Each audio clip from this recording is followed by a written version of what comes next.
E aí, pessoal? Tudo jóia? Vamos falar de anatomia e fisiologia humana?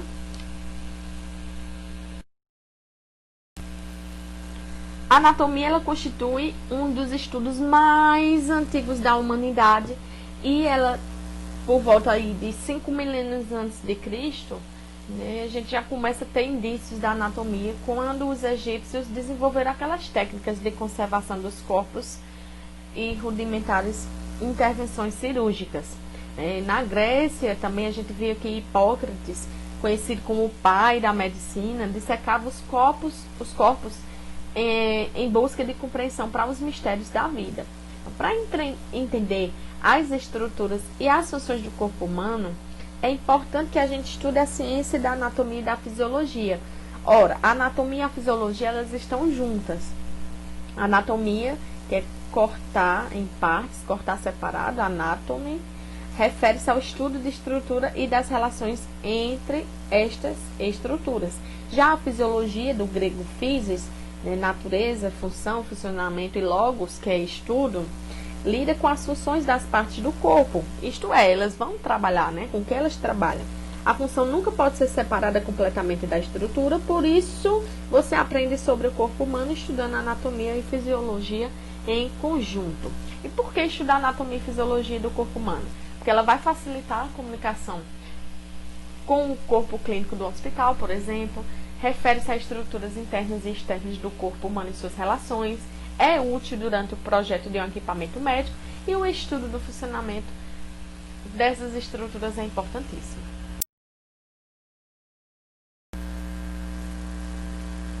Para evitar o uso de termos diferentes nas descrições anatômicas, considerando-se que a posição pode ser variável, optou por uma posição padrão, né, que a gente denomina de posição de descrição anatômica, que é as posições anatômicas.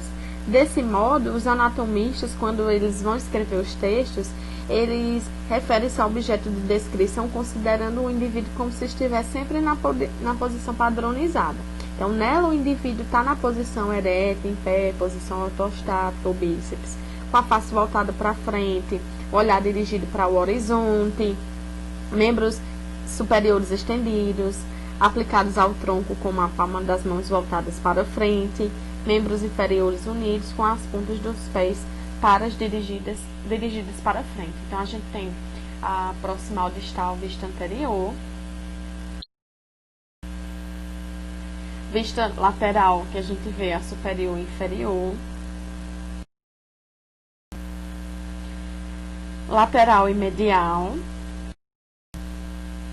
plano transaxial, plano sagital, plano frontal ou coronal, sentido cranial e sentido caudal.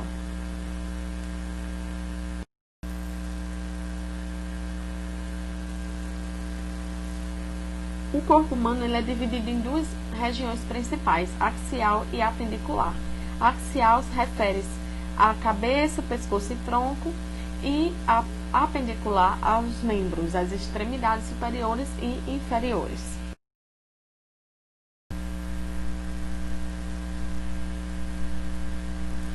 Os seres vivos diferem da matéria bruta porque são constituídos de células. Os vírus são seres vivos que não possuem células, mas são capazes de se reproduzir e sofrem alterações no seu material genético. A célula do corpo humano, ela possui em torno de 60%, né, ela é responsável a mais de 60% do peso, né, a água, e composta também de compostos orgânicos, como os carboidratos, os lipídios, as proteínas, os ácidos nucleicos, sendo os elementos químicos mais comuns o oxigênio, o carbono, o hidrogênio, o nitrogênio, como 99% dos átomos, e outros átomos, como por exemplo cálcio, potássio, fósforo, sódio, cloro, magnésio, ferro, fazem parte também da composição do nosso corpo. A célula é a menor parte dos seres vivos com forma e função definida. Então, cada célula do nosso corpo tem uma função específica. Com relação à célula dos vegetais e das bactérias, são células procarióticas que não existem membrana no núcleo e organelas. O corpo humano é dotado de células eucarióticas, possui núcleo, citoplasma e membrana plasmática.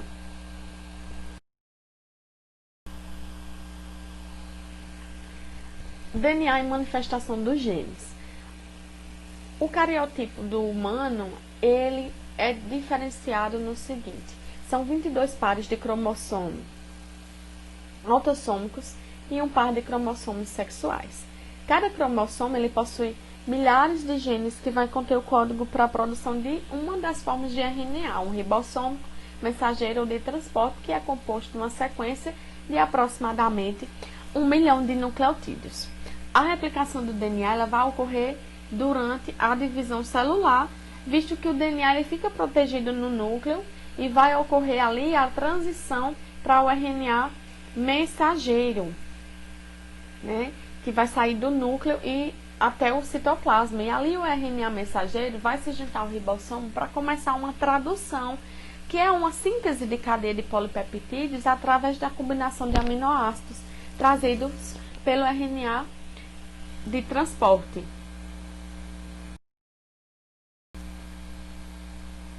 Os sistemas orgânicos, eles são definidos como os conjunto de órgãos que funcionam juntos, que trazem a combinação de tecidos para realizar tarefas complexas. Os sistemas orgânicos são divididos em 11, sendo eles tegumentar, pele, cabelo, unhas e algumas glândulas, que vai fornecer a proteção.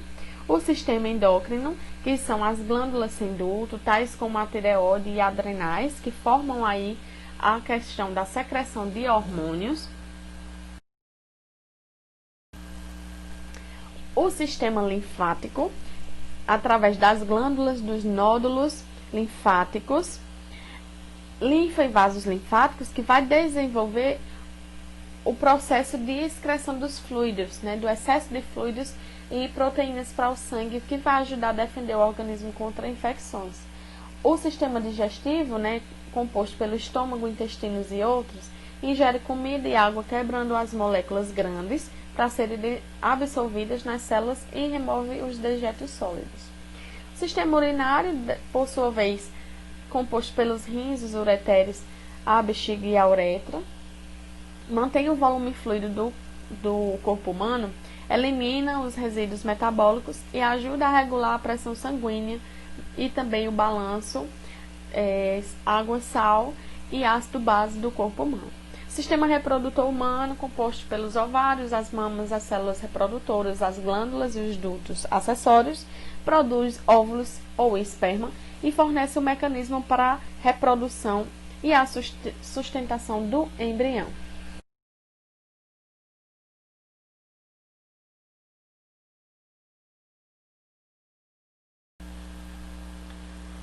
Os principais componentes do sistema circulatório são coração, vasos sanguíneos, sangue, vasos linfáticos e linfa.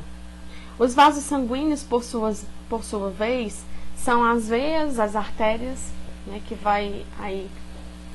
uma vai entrar no coração, né, as veias, as artérias saem do coração. O sangue arterial, que é rico em oxigênio, e o sangue venoso, rico em gás carbônico. O coração ele é um órgão muscular oco que vai se localizar no meio do peito, sobre o osso externo, que é ligeiramente deslocado para a esquerda. Então, aquela história que o pessoal fala, o coração fica no lado esquerdo. Não, o coração fica no meio, ligeiramente deslocado para o lado esquerdo, que pesa, em geral, 400 gramas de uma pessoa adulta. O coração humano, como os demais mamíferos, ele apresenta 4 cavidades, 2 superiores, denominadas átrios ou aurículas, e 2 inferiores, denominadas ventrículos. O átrio direito comunica-se com o ventrículo direito através da válvula tricúspide. O átrio esquerdo, por sua vez, vai comunicar-se com o ventrículo esquerdo através da válvula bicúspide ou mitral. Então, aqui está o diagrama esquemático da anatomia do coração, lembrando a vocês que existem 2 átrios e 2 ventrículos, 2 átrios, né? O átrio direito comunica-se com o ventrículo direito através da válvula tricúspide. E o átrio esquerdo comunica-se com o ventrículo esquerdo através da válvula bicúspide ou mitral, tá? A função das válvulas cardíacas é de garantir que o sangue siga uma única direção, sempre dos átrios para os ventrículos. Então, dos átrios para os ventrículos, a gente vê que o sangue,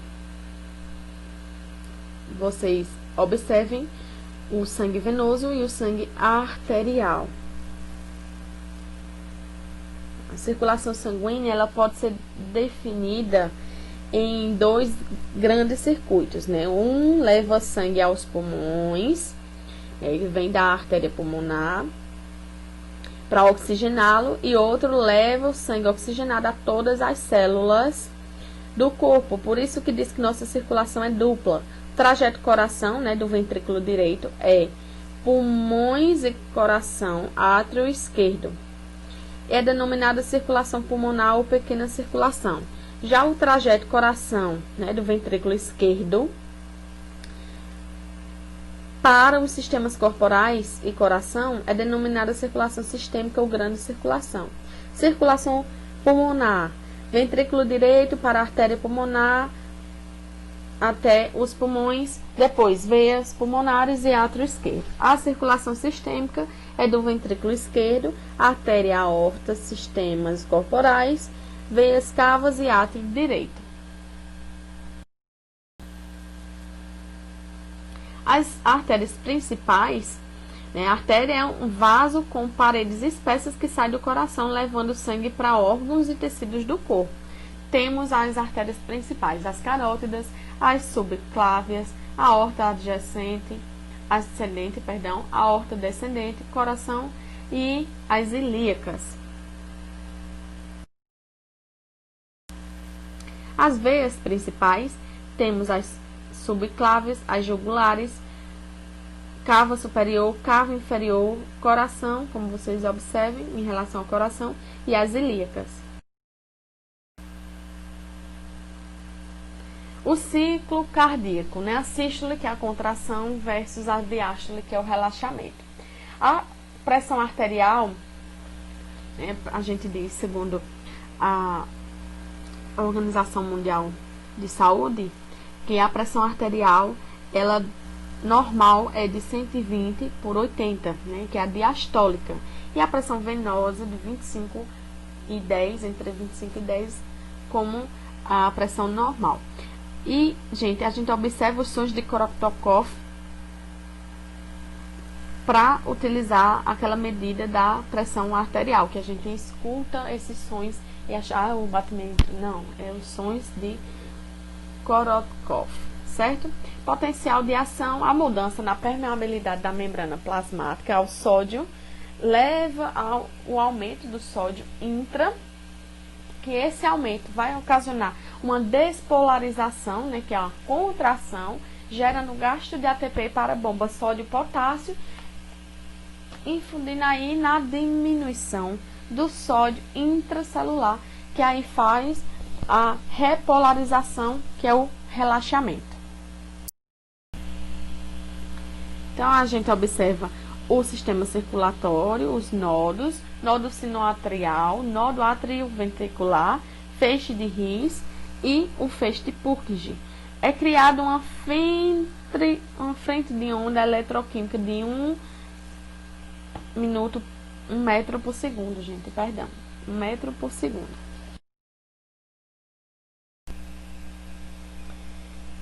Então, o eletrocardiograma nada mais é do que a medição ou registro da atividade elétrica iônica do coração através da identificação do complexo QRS, certo? Sendo o P a despolarização atrial,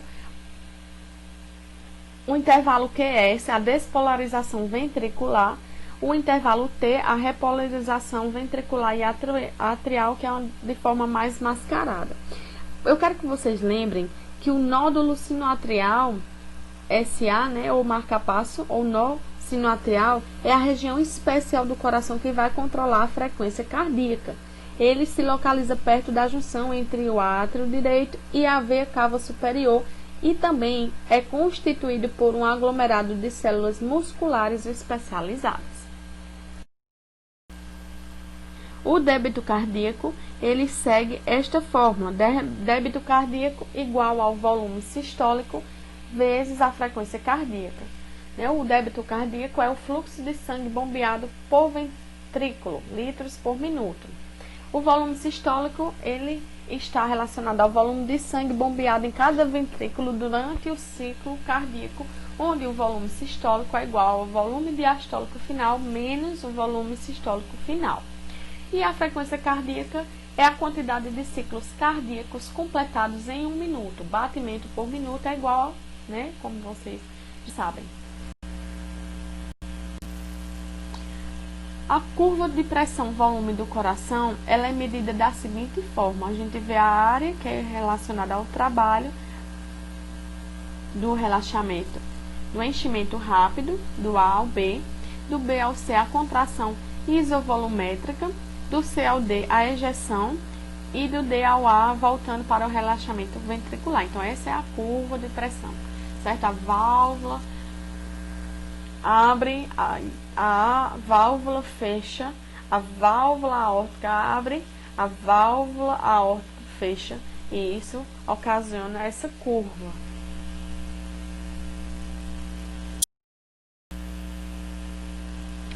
O sistema respiratório é um sistema tão importante quanto os demais. Ele tem todas essas características que vocês observam na imagem, certo? As fossas nasais, que é a cavidade nasal, cavidade oral, bronquíolos, faringe, laringe, traqueia, sacos alveolares, pulmões e os bronquíolos. O sistema respiratório humano, ele é constituído por um par de pulmões e por vários órgãos, como vocês veem na imagem, que conduz o ar de dentro para fora das cavidades pulmonares, e esse órgão são as fossas nasais, a boca, a faringe, a laringe, a traqueia, os brônquios, bronquíolos, alvéolos e 3 últimos localizados nos pulmões. Tudo isso, gente, como eu falei, leva e retirar das superfícies do corpo humano, onde ocorre a difusão entre o ar e o sangue do sistema circulatório.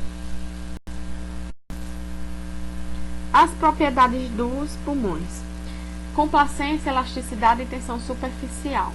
Certo? Ele tem uma boa complacência, ele tem a capacidade de retornar ao estado original e tem a resistência à distensão nos alvéolos, certo? A força, o alfa, tensão superficial, e o raio do alvéolo, que a gente faz de forma na biofísica esse cálculo. O surfactante, por exemplo, nos RNs, ele vai impedir os alvéolos de colabar. Nos RNs prematuros ainda não produzem surfactantes. Então, quando a gente nasce, é necessário esse processo. E quando o RN prematuro não tem surfactante, como a gente sabe, na literatura mesmo fala, e a gente vê a necessidade do uso de respirador e de spray de surfactante na UTI neonatal, por exemplo, para que ajude nesse processo de respiração e inspiração e expiração.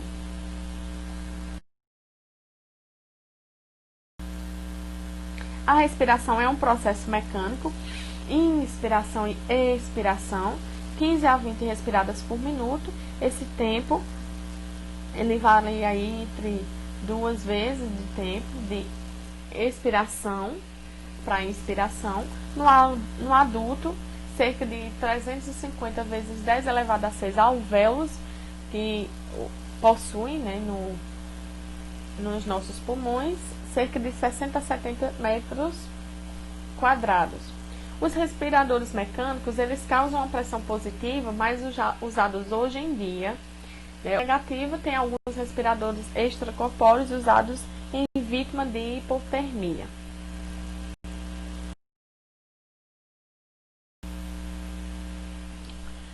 Os nossos pulmões têm volume e capacidade, então a gente observa aqui a capacidade funcional residual, a capacidade total, a capacidade vital, o volume corrente, o volume de reserva respiratória e o volume residual. Então, quando a gente começa a inspirar, até até expirar, acontece toda essa mecânica aqui, certo? Capacidade funcional residual é o que eu ainda tenho e eu estou enchendo a minha capacidade total, a vital, que eu vou necessitar, abaixa e sempre mantendo o volume reserva. Sistema nervoso. Sistema nervoso também não menos importante que os demais. O sistema nervoso, ele possui uma divisão anatômica também. Ele, juntamente com o sistema endócrino, capacita o organismo a perceber as variações do meio ambiente. É o meio interno ou o meio externo, e difundir as modificações que essas variações produzem, até chegando a executar as respostas adequadas para que seja mantido o equilíbrio interno do corpo, que é a homeostase que a gente vai ver depois. São os sistemas envolvidos na coordenação e regulação das funções corporais. Então, a divisão anatômica do sistema nervoso, a gente vê o central, o sistema nervoso central, todos os tecidos nervosos encobertos por ossos, cérebro e medula espinhal. Periférico, que é o SNP, todos os tecidos nervosos que habilitam o corpo a detectar, responder a estímulos internos e externos. Tem 12 pares de nervos craniais, 31 pares de nervos espinhais, que são produtores aí dos neurônios, né, que é um corpo celular, que a gente vê o núcleo, citoplasma e citoesqueleto nos neurônios, aferentes, que trabalha da forma sensorial, e eferentes, a forma motora. Então, o sistema nervoso, como a gente sabe, ele está em todo o corpo humano, que o cérebro é quem controla, né, seguindo aí da medula espinhal, parando nos nervos periféricos superiores, nervos espinhais, até os nervos periféricos inferiores.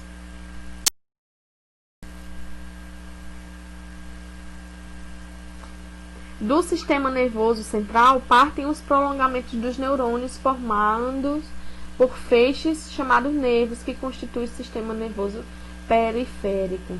E a gente vê que também na divisão funcional temos a parte somática e autonômica do sistema nervoso.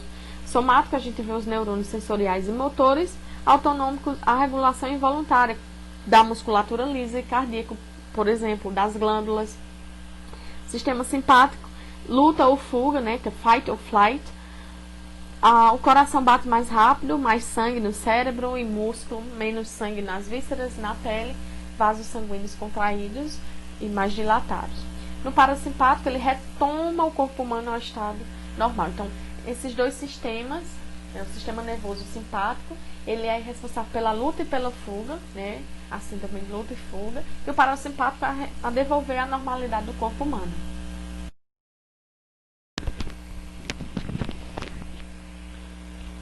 Os neurônios é uma célula composta de um corpo celular, onde está o núcleo, o citoplasma e o citoesqueleto, e define os prolongamentos celulares denominados neuritos, que podem ser subdivididos em dendritos e axônios.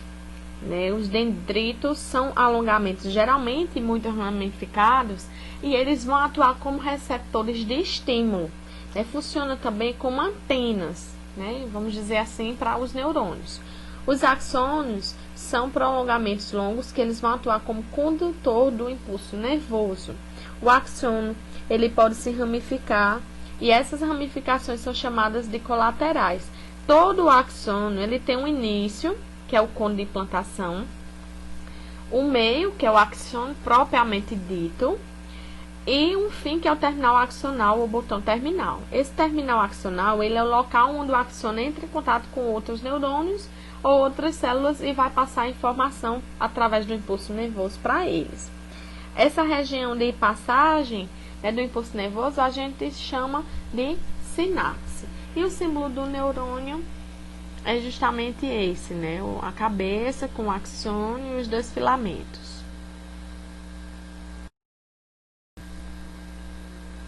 Composição do neurônio axônio, né, múltiplas sinapses. Os nós de Ranvier são os gaps que vão acelerar as conduções nervosas, E ele tem um corpo celular que possui núcleo e múltiplos dendritos, como eu falei anteriormente.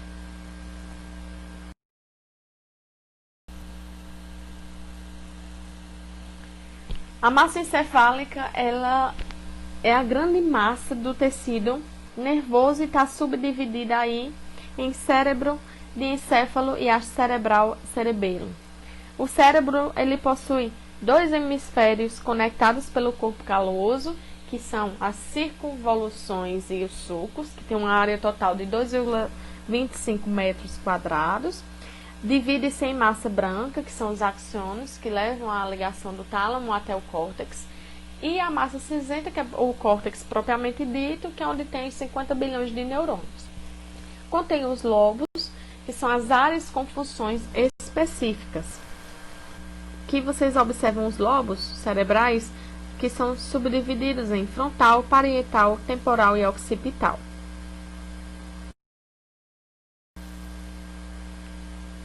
O lobo frontal é responsável pelos movimentos voluntários dos músculos esqueléticos, análise de experiências sensoriais, personalidade, memória, emoção, raciocínio, julgamento e planejamento e fala. Já o lobo parietal é responsável pelas respostas aos estímulos da pele e dos músculos. O lobo occipital, ele integra o movimento dos olhos, mantendo a direção e foco, e correlaciona imagens com as experiências sensoriais. Por outro lado, o lobo temporal, ele vai interpretar essas experiências sensoriais, vai memorizar e registrar os estímulos visuais e sonoros, que aí recebe neurônios da cóclea. O corpo humano, ele possui cerca de 600 a 700 músculos esqueléticos que vão corresponder a 40% da massa corpórea. E está dividido em musculatura axial e musculatura apendicular, sendo que a musculatura axial, ela é responsável por 60% dos músculos esqueléticos do corpo humano e vem proveniente do esqueleto axial. Posiciona a cabeça e a coluna, além de mover as costelas durante a respiração. E a musculatura apendicular, ela vem proveniente do esqueleto apendicular. Os tipos de músculos, através de sua localização, são do tipo liso, que é responsável aí pelas paredes dos vasos sanguíneos, os cardíacos, o coração, os esqueléticos, que vão gerar calor para o corpo humano, vai manter a postura, na contração contínua, geram e direcionam a força que move os ossos e juntam do corpo e da pele e da face. Uma imagem ampliada, da musculatura, da contração muscular, vocês observam os feixes, as fibras musculares, numa secção transversal, num corte, o túbulo transverso, a cisterna terminal e o sacotúbulo.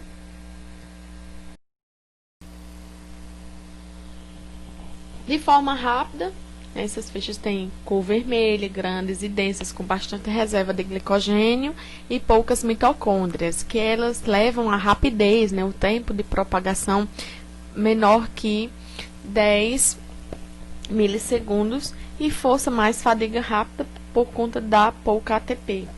De forma lenta, elas têm a cor branca e 3 vezes mais lentas, entretanto, possuem períodos de contração maiores com menos fadigas.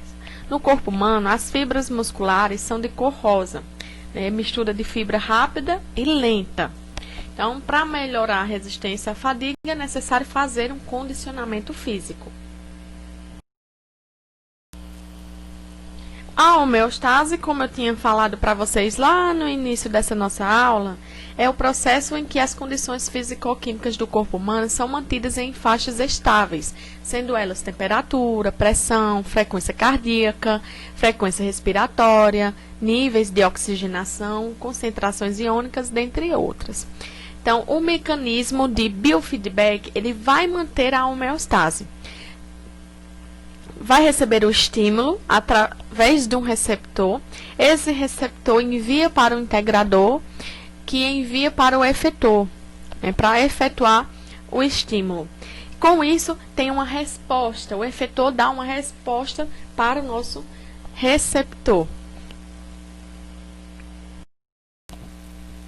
A homeostase também faz o controle da glicemia, né? O pâncreas, a gente vê que ele está bem envolvido na questão da glicemia. Ele faz o baixo nível de glicose no sangue, alto nível de glicose no sangue, né? Libera insulina através das células betas. A célula do corpo humano, como gordura hepática, elas vão retirar a glicose do sangue para entrar em nível normal de glicose. Quando está em baixo nível da glicose, vai liberar glucagon através das células alfa e o fígado vai liberar a glicose no sangue, certo? Então, com esse sistema, a gente trabalha também aquele biofeedback.